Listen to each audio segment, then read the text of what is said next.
എല്ലാവർക്കും യാത്രയുടെ പുതിയൊരു ദിവസത്തിലേക്ക് സ്വാഗതം. ഇന്ന് നമ്മൾ ആഗ്രയിൽ നിന്നും ലുധിയാനയാണ് നമ്മുടെ ലക്ഷ്യം. എത്ര ദൂരം പോകാൻ പറ്റും എന്നുള്ളത് അറിയത്തില്ല. ആഗ്രയിൽ നിന്ന് ഏകദേശം 200 കിലോമീറ്റർ ഉണ്ട് യമുന എക്സ്പ്രസ് ഹൈവേ എന്ന് പറയുന്നത്. അത് കഴിഞ്ഞാണ് നോയിഡ, അത് കഴിഞ്ഞ് അംബാല, ഹരിയാന, അങ്ങനെ കിടക്കുന്ന സ്ഥലങ്ങൾ ഒരുപാട്. അപ്പം നമ്മൾ ഇപ്പം യമുന എക്സ്പ്രസ് ഹൈവേയിലോട്ട് കയറാൻ പോവാണ്. അതിൻ്റെ കാഴ്ചകളും വിശേഷങ്ങളുമാണ്. കഴിഞ്ഞ ദിവസം നമ്മൾ ഒരുപാട് മടുത്തത് കൊണ്ട് നമ്മൾ ഇന്നലെ യാത്ര 4 മണിയായപ്പോൾ അവസാനിപ്പിച്ചിരുന്നു. നമ്മൾ ഇവിടെ ആഗ്രയിലുള്ള കോട്ടയാട് മാരിയറ്റിലാണ് കഴിഞ്ഞ ദിവസം സ്റ്റേ ചെയ്തത്.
ആഗ്രയിൽ നിന്ന് ലുധിയാന വരെ പോകുന്നതിൻ്റെ കാഴ്ച വിശേഷങ്ങളൊക്കെയാണ്.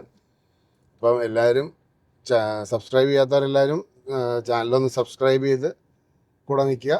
അതുപോലെ വീഡിയോ ഫുള്ളായി കാണുക, മറ്റുള്ളവരിലേക്ക് ഷെയർ ചെയ്യുക. EV കൊണ്ടൊക്കെ ഇതുവഴി വരുമ്പോൾ ഈ ചൂടില്ലാത്ത സമയത്ത് വരാൻ ശ്രമിക്കുക, അതായിരിക്കും ഏറ്റവും നല്ലത്. കാരണം അല്ലെങ്കിൽ നമുക്കും സഹിക്കാൻ പറ്റത്തില്ല, വണ്ടിക്ക് അത്രയും കൂടെ സഹിക്കാൻ പറ്റത്തില്ല, അതുപോലത്തെ ചൂടാണ്. ഇവിടെ വിശേഷം പറയണമെന്നുണ്ടെങ്കിൽ ഏറ്റവും കൂടുതൽ പറയേണ്ടത് ചൂടിനെ പറ്റി തന്നെയാണ്. EV bus പോകുന്നുണ്ടോടാ.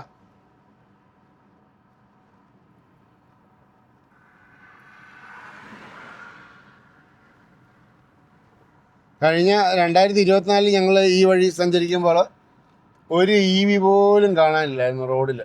ഒരു EV പോലും, ഒരു കമ്പനിയുടെ ഒന്നും ഇല്ലായിരുന്നു. അതേസമയം ഇപ്പോഴെന്ന് പറഞ്ഞാൽ EVയുടെ കൊണ്ടൊരു കളിയാണ്. ഇപ്പം തന്നെ ഒരു 3-4 എണ്ണം പോയി. എല്ലാം ഈ ഷോർട്ട് ട്രിപ്സ് ആയിരിക്കും. നമ്മളെ ലോങ് ട്രിപ്സ് എടുക്കുന്നത് കുറവായിരുന്നെങ്കിലും ഷോർട്ട് ട്രിപ്പിന് വണ്ടി റോഡിൽ കാണുന്നുണ്ട്. ഇപ്പോൾ സൗകര്യമായിട്ട് യാത്ര ചെയ്യേണ്ടുള്ള വഴിയുണ്ട്. യമുന എക്സ്പ്രസ് ഹൈവേ പഴയ എക്സ്പ്രസ് വേ ആണ്. വണ്ടി പാർക്ക് ചെയ്താലും നല്ല തണ്ടൊക്കെ കിട്ടാനുള്ള ചെറിയ മരങ്ങളൊക്കെ ഇപ്പോൾ ചിലയിടത്തൊക്കെ അതിച്ച് വളർന്ന് നിൽക്കുന്നതുകൊണ്ട് കുറച്ച് ക്യാനപ്പി കിട്ടും. ബാക്കി ഒന്നും കിട്ടാണ്ടില്ല. നടുക്കാണേലും മരങ്ങളൊക്കെ ഉണ്ടെന്ന് പറഞ്ഞാൽ വലിയ മരങ്ങളൊന്നുമല്ല, അങ്ങനെ പടർന്ന് പന്തലിച്ചിരിക്കുന്ന ടൈപ്പൊന്നും അല്ല ഇവർ വെച്ചേക്കുന്നത്. പക്ഷേ ഈ റോഡ് ഇങ്ങനെ ഫുൾ മരം കൊണ്ട് ക്യാനപ്പി ചെയ്ത ഒരു വഴിയായിരുന്നെങ്കിൽ എന്നാ രസമായിരുന്നു യാത്ര. ചൂടൊന്നും അറിയണ്ടായിരുന്നു. അതെന്ത് വലിയ മരങ്ങൾ വെച്ചാലേ അങ്ങനെ വരുവുള്ളൂ എന്ന് തോന്നുന്നു. ഇതൊക്കെ വളർന്നൊക്കെ ഇനി ഏത് കാലത്ത് വരാൻ.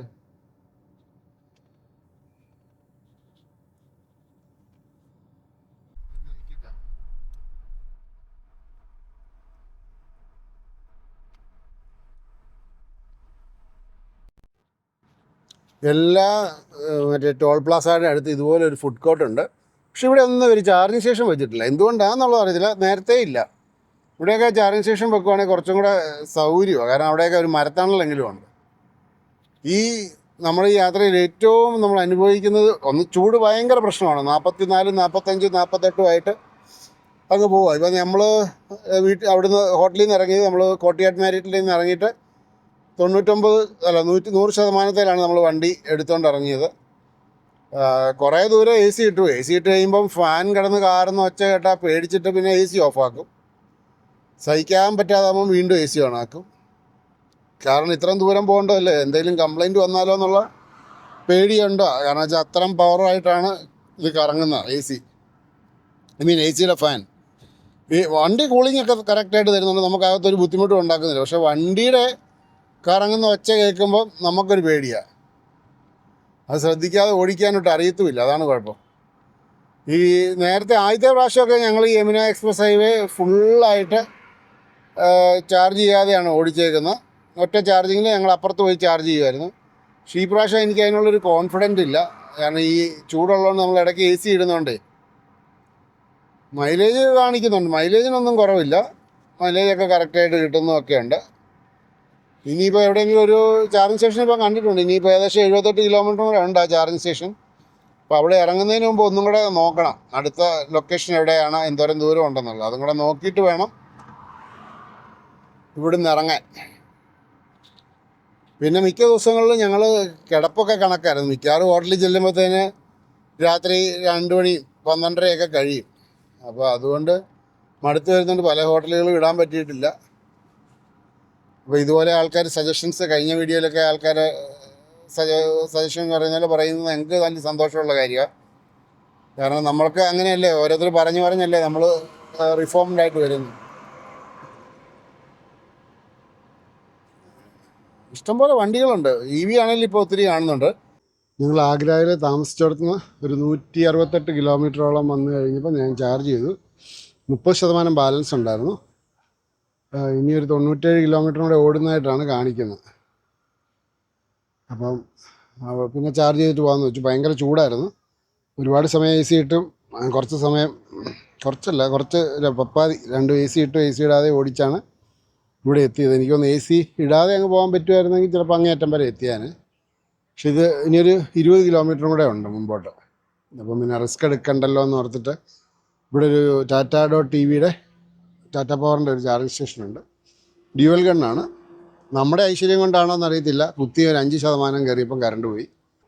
ഇത്രയ്ക്ക് നല്ല ചൂടാണ്, 45 ഡിഗ്രിയാണ്. ഇതാണ് ഇവിടുത്തെ ചാർജിങ് സ്റ്റേഷൻ്റെ എല്ലാം പ്രശ്നം. വണ്ടി പൊരിവെയിലത്തെ ഇടാൻ ഓപ്ഷനുള്ളൂ. നമ്മുടെ അവിടുത്തെ പോലെ ക്യാനപ്പി ഒന്നുമില്ല. ഇവിടെ എന്തോ ഭാഗ്യം കൊണ്ട് മെഷീൻ തണലത്തായിരിക്കുന്നത്. ഇതിലിവിടെ മരമുണ്ട്, പക്ഷേ മരമൊന്നും വലുതായി ഇങ്ങോട്ട് വന്നിട്ടില്ല. അങ്ങനെ ഞങ്ങൾ ആ ചാർജിങ് സ്റ്റേഷനിൽ ചാർജ് ചെയ്യാൻ നോക്കിയിട്ട് 5% കയറിയപ്പോഴത്തേന് കറണ്ട് പോയി. പിന്നെ 3/4 മണിക്കൂർ അവിടെ വെയിറ്റ് ചെയ്ത് നോക്കി, ഒരു രക്ഷയില്ല. പിന്നെ ഒരു 31 കിലോമീറ്റർ അപ്പുറം ഒരു IT പാർക്കിലെ ചാർജിങ് സ്റ്റേഷനുണ്ട്, സ്റ്റാറ്റിക്കിൻ്റെ. അങ്ങോട്ട് പൊയ്ക്കൊണ്ടിരിക്കുകയാണ് പതുക്കെ. അധികം കാലൊന്നും കൊടുക്കാതെ പൊയ്ക്കൊണ്ടിരിക്കുകയാണ്. എത്തും വണ്ടി, എന്നാലും നമ്മുടെ ഉള്ളിലെ ടെൻഷൻ കാരണം. നോയിഡയിൽ ഈ ഹൈവേയിൽ യമുന എക്സ്പ്രസ് ഹൈവേ നമുക്ക് പുറത്തിറങ്ങിയാലും കയറാൻ ഒരു പാടുമില്ല. ജസ്റ്റ് അപ്പുറത്തെ ഇവിടെ നമുക്ക് കയറാൻ പറ്റും. അപ്പോൾ കയറുന്നവർ ചിലയിടത്ത് ടോളുണ്ട്, പക്ഷെ വേറെ ഇഷ്യൂസൊന്നുമില്ല, നമുക്ക് ധൈര്യമായിട്ട് പോകാം. ഈ ഡൽഹിക്ക് വരുന്ന വഴിക്ക് കണ്ട ഒരു കാഴ്ച എന്നാന്ന് വെച്ചാൽ ഒരുപാട് വണ്ടികൾക്ക്, ഒന്നും രണ്ടും അല്ല, ഒരുപാട് വണ്ടികൾ നമ്പർ പ്ലേറ്റ് ഇല്ലാതെ ഓടുന്നുണ്ട്. നമ്പർ പ്ലേറ്റ് ഇല്ല വണ്ടിക്ക്. കൂടുതലും നമ്മുടെ ഡിസയർ അങ്ങനത്തെ വണ്ടികളാണ് കാണുന്നത്. പലതിനും നമ്പർ പ്ലേറ്റ് ഇല്ല. അപ്പം നമ്മൾ ആദ്യം ബാക്കിൽ നിന്ന് കാണുമ്പോൾ നമ്പർ പ്ലേറ്റ് ഇല്ലല്ലോ, ഫ്രണ്ടിലത്തെ നമ്പർ പ്ലേറ്റ് പെട്ടെന്ന് ശ്രദ്ധിക്കുകയല്ലോ. ബാക്കിലത്തെ നമ്പർ പ്ലേറ്റ് ഇല്ല, ഊരിപ്പോയതായിരിക്കും എന്ന് ഓർത്ത് ഫ്രണ്ടിൽ ഓടി തിരിഞ്ഞ് നോക്കുമ്പോൾ അവിടെ ഇല്ല. എന്താണ് കാര്യം എന്നുള്ളത് അറിയത്തില്ല. ഇപ്പം മറ്റേ ഗ്രീൻ കാർ പോളിസി ആണ്ടൊക്കെ ഉണ്ടല്ലോ, ഇനി അതുകൊണ്ടാണോ ഇത് ഊരിക്കളഞ്ഞിട്ട് ഓടുന്നതെന്ന് അറിയത്തില്ല. ഒരുപാട് വണ്ടി. ചൂടിന് കുറവൊന്നുമില്ല, ചൂട് നന്നായിട്ട് ചൂടുണ്ട്. ഇനി 14 കിലോമീറ്ററിനുള്ള പോയിൻ്റ് ഉണ്ട്, 25%. അപ്പം ഇത് ഓടി അവിടെ എത്തുമ്പോൾ ഏകദേശം 200 കിലോമീറ്ററിന് മേളിലെത്തും. ഇപ്പം പോകുന്ന AC ഇടാതെയാണ് കേട്ടോ. ഞങ്ങളങ്ങനെ ആഗ്രയിൽ നിന്ന് വിട്ടിട്ട് ഒരു ചാർജിങ് സ്റ്റേഷൻ ഒരു 160 കിലോമീറ്റർ ഉള്ളിടത്ത് പോയി നോക്കി. ഒരു 5% കയറിയപ്പോൾ അവിടുത്തെ കറണ്ട് പോയി.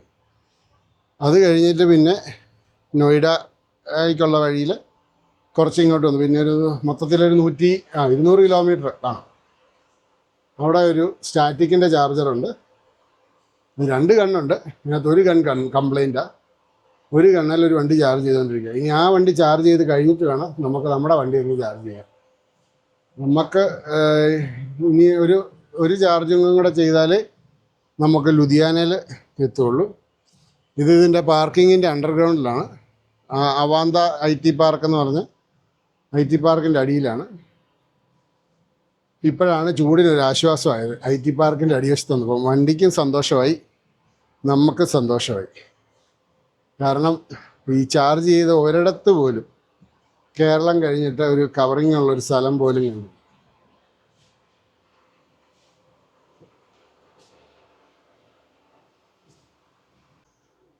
നമ്മുടെ ഈ ട്രിപ്പിലെ ഏറ്റവും ദൈർഘ്യമേറിയ ചാർജിങ് ആണ് ഇപ്പം നടക്കുന്നത്. ഈ ചാർജ് ചെയ്യാൻ വേണ്ടി ഞാൻ 3 മണിക്കൂർ വെയിറ്റ് ചെയ്തു. എൻ്റെ വണ്ടിയിൽ 20% ഉണ്ടായിരുന്നു. റിസ്ക് എടുക്കാൻ വയ്യാത്തതുകൊണ്ടും പരിചയം കുറവുള്ള സ്ഥലമായതുകൊണ്ട് ഞാൻ വെയിറ്റ് ചെയ്ത് 3 മണിക്കൂർ കഴിഞ്ഞ് എൻ്റെ വണ്ടി കുത്തിയിട്ടു. അത് കുത്തിയിട്ടിട്ട് 2.5 മണിക്കൂറായി. 78% ആയതേ ഉള്ളൂ. 80% മെഷീൻ ഡെലിവറി ചെയ്യുന്ന പവർ കണ്ടോ? 4.6 കിലോവാട്ട് മാത്രമേ മെഷീൻ ഡെലിവറി ചെയ്യുന്നുള്ളൂ. ഡ്യുവൽ ഗണ്ണാണ്, പക്ഷേ അതിൻ്റെ ഒരു ഗൺ വർക്ക് ചെയ്യുന്നതില്ല. അപ്പോൾ എല്ലാം കൊണ്ട് നല്ല പെട്ട് നിൽക്കുന്ന അവസ്ഥയാണ്. പക്ഷേ ഏറ്റവും വലിയ തമാശ എന്നാന്ന് ചോദിച്ചാൽ, ഇവിടെ എന്നതിലൊരു 90% ആൾക്കാർക്കും ചാർജിങ് സ്റ്റേഷൻ വേറെ ലൊക്കേറ്റ് ചെയ്യാൻ അറിയത്തില്ല എന്നുള്ളതാണ് ഏറ്റവും വലിയ സംഭവം. അവർ പറയുന്നത് ഇവിടെ സ്റ്റാറ്റിക്കിൻ്റെ ആപ്പിൽ വേറെ ഒന്നും കാണിക്കുന്നില്ല. അപ്പം ഞാൻ പറഞ്ഞു, നിങ്ങൾ പ്ലഗ്ഷെയർ എന്ന് പറഞ്ഞ ആപ്പ് ഇൻസ്റ്റാൾ ചെയ്യുക. അത് ഇൻസ്റ്റാൾ ചെയ്ത് കഴിഞ്ഞാൽ നിങ്ങൾക്ക് അതിൻ്റേതായ മെച്ചം ഉണ്ടാകും എന്നൊക്കെ പറഞ്ഞ് നിങ്ങൾക്ക് കണ്ടുപിടിക്കാമെന്നും പറഞ്ഞ് ഞാൻ പലരെയും ഇൻസ്റ്റാൾ ചെയ്യിച്ചു. പലർക്കും എൻ്റെ ഫോണിൽ കാണിച്ചു കൊടുത്തു. ഇന്നത്തെ ദിവസം എല്ലാവർക്കും ഉപദേശം കൊടുക്കാൻ ഒരു 3 മണിക്കൂർ കിട്ടിയായിരുന്നു. അങ്ങനെ നീണ്ട 5-5.5-6 മണിക്കൂറത്തെ ചാർജ്, 6 മണിക്കൂർ മിച്ചം എടുത്തു. 6 മണിക്കൂറത്തെ ചാർജിങ്ങിന് ശേഷം ഞങ്ങൾ ലക്ഷ്യസ്ഥാനത്തിലേക്ക് നീങ്ങിക്കൊണ്ടിരിക്കുകയാണ്. ഏറ്റവും വലിയ തമാശ എന്നാന്ന് വെച്ചാൽ, ആ മെഷീന് പവറില്ല. അത് വളരെ പതുക്കെയാണ് കയറുന്നത്. അതൊന്ന്. അതിൻ്റെ കൂടെ ആ ചാർജിങ് ഏരിയയിൽ പാർക്ക് ചെയ്തതിന് അവന്മാർ 160 രൂപ പാർക്കിംഗ് ഫീ മേടിച്ചു. ഒക്കെ ആരോട് പറയാൻ? ആ സെക്യൂരിറ്റിയെ പറഞ്ഞിട്ട് തന്നെ കാര്യം. അവൻ്റെ മുതലാളിമാർ പറഞ്ഞേക്കുന്ന രീതിയിലല്ലേ അവന് ചെയ്യാൻ പറ്റുള്ളൂ.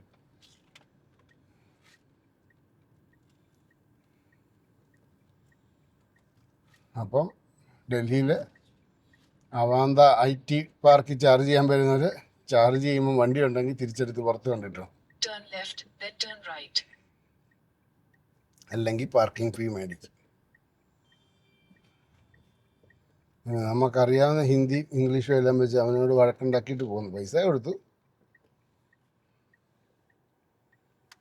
നമ്മൾ ഇവൻ്റെ നാട്ടിൽ വന്നിട്ട് നമ്മൾ ഇവനോട് ഇനിയിപ്പോൾ 160 രൂപയ്ക്ക് വേണ്ടി അലമ്പുണ്ടാക്കിയിട്ട് കാര്യമൊന്നുമില്ലെന്ന് നമുക്ക് മനസ്സിലായതുകൊണ്ട് നമ്മൾ നിർത്തി. മാത്രത്തേ കൂടെ ആയിരിക്കും പോകേണ്ട നമുക്ക്, അല്ലേ? വേറെ വഴിയുണ്ടോടാ? ടേൺ റൈറ്റ് തിരിയാൻ റൈറ്റ് കാണണ്ടേ? ടേൺ റൈറ്റ് എന്ന് പറഞ്ഞാൽ തിരിയാൻ പറ്റുമോ?